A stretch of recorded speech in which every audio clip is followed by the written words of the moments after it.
Hello and welcome to Pat's Latest. I'm your host, Mike Gambardella, and the Patriots gearing up to face a Cincinnati Bengals team that is extremely depleted, hopeful to get some returns, and it looks like they're going to be even more shortchanged. We get into the latest surrounding Jamar Chase and Joe Burrow, the Patriots roster moves, and the latest on Travion Henderson. Before we get into it, again, a huge thank you to our subscribers, and if you haven't, think about going down and hitting that subscribe button as we continue to grow Pat's Latest and want to bring you the latest information on your Patriots each and every single day and give you the inside scoop on why it's important on all of these things that are going on. Again, thank you to those who have helped us grow it so fast so far. And if you're interested, again, give us that like, get in the comments, let us know what you'd like to see on the channel, what questions you have, and we'll continue to bring you the latest info on your Patriots as it comes to light.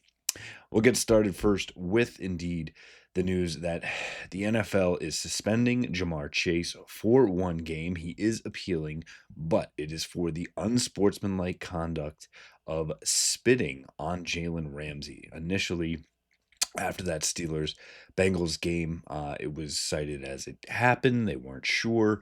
Video evidence has come to light, and Jamar Chase has said, if I was going to spit on him, I would have spit in his face. That's not the defense that you want to hear and not the role model answer. But again, it's something, but it shows he does spit and it apparently hits him on the jersey in the chest. And this is coming after, remember back in week one, one of the first few plays of the game, actually, before it even started, Dak Prescott actually spit on the ground in the direction of a Philadelphia Eagles defender, Jalen Carter, who it was Carter who kind of rushed him afterwards and gets tossed out of the game. Now, Jamar Chase follows suit, actually does spit on Jalen Ramsey, and the NFL has suspended him for a game. The appeal is going through, could get an answer later today, as Jamar Chase will argue on this one game. It is a terrible excuse, kind of saying what's going through. I think Jamar absolutely needs to be suspended for this game. Not to say that this is for the Patriots' benefit or anything of that nature, but just something you cannot do. And again, the fights happen, the swings. It's a physical, violent game, but there's a line you cannot cross, and this is going to cost Jamar Chase nearly $500,000 for a game check, plus even more for roster bonuses and things of that nature. But it looks like the Patriots will get a big time advantage because the top offensive player in the game will not be there for Jamar Chase and the Bengals, and even more so with the hits continuing to come. Joe Flacco had filled in admirably for Joe Burrow at the start, has kind of come back to earth quickly here. Burrow is still on the IR and practicing here this week with that toe injury.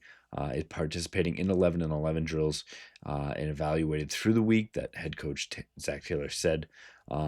Again, it really much looks like this is in the early stages of Joe Burrow coming back, and the Patriots likely will facing the other Joe in Joe Flacco being out there. And now, again, without a top option with Jamar Chase, the focus gets put extremely on T. Higgins. Question of will they put shadow coverage now of putting Christian Gonzalez on him, but with Carlton Davis on the other side. Don't be surprised if they just let him flip-flop and try and just take away all options for Joe Flacco and putting more of a focus on Chase Brown in the backfield as well. It's not just the offense for the Bengals that is facing it. It is the defense too, as star defensive end Trey Hendrickson and that hip and pelvis injuries is doubtful to play here in week 12. And that defense, which has been more or less a sieve at points, Cam Taylor-Britt likely to have season-ending Lisfranc surgery here as well, and additionally announced by head coach Zach Taylor. So the AFC North, which could have had 3 playoff teams as early as the start of the season, now with the Bengals quickly fading out, it's the Steelers and the Ravens fighting for that top spot. The Steelers were able to come away with that victory against the Bengals last week, but there is a hairline fracture apparently in the wrist of Aaron Rodgers. The Ravens also on the up and come, and we'll see if they can catch them. If put money on it right now, I'm taking the Ravens to jump the Steelers towards the end of the season. But again, it'll be the Bengals that the Patriots have to deal with here first. And unfortunately, a lot of injuries for those in Cincinnati, and really opening up here for the Patriots as they are already jumping that season win total projected to start the year.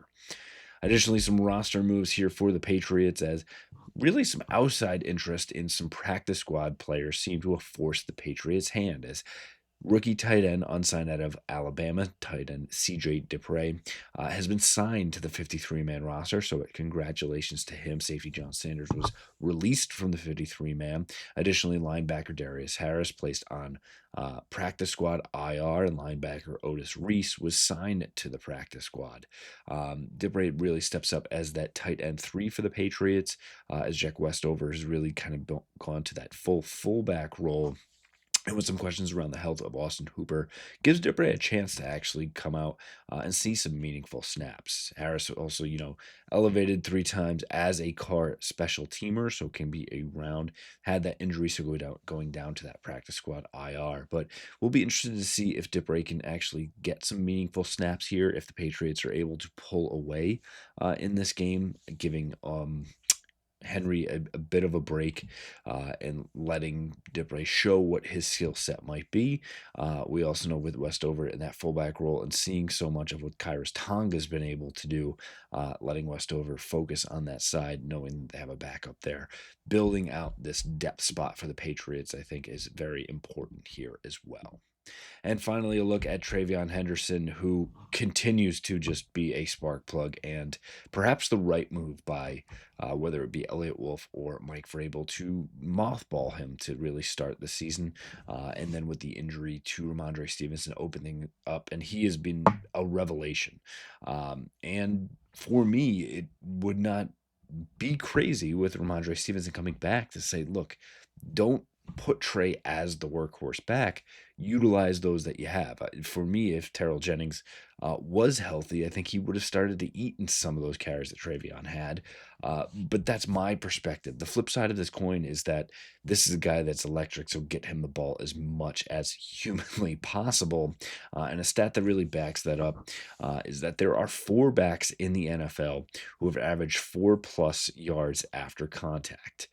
Devin Achane, Travion Henderson, and Javonte Williams all have 4 yards per carry.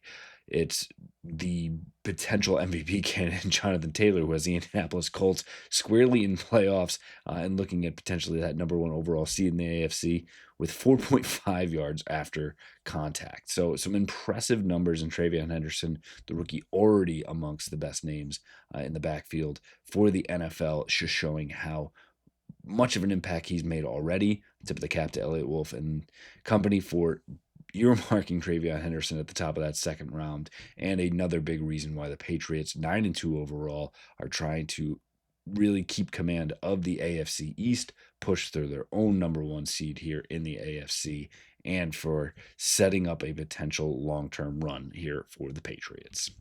That'll do it for us here on this episode of Pat's Latest. Again, thank you for those who have subscribed. If you haven't, just consider going down. Get the latest info sent to your inbox here every day. Give us that like if you like what you heard, and go back and check out all of our old episodes. And get in the comments. Let us know what you think about the Bengals matchup. Should Jamar Chase be suspended? Is Joe Burrow coming back? And why do the Patriots continue to split out these running back carries? We'll continue to have it all for you here on Pat's Latest. Fight on, Foxborough.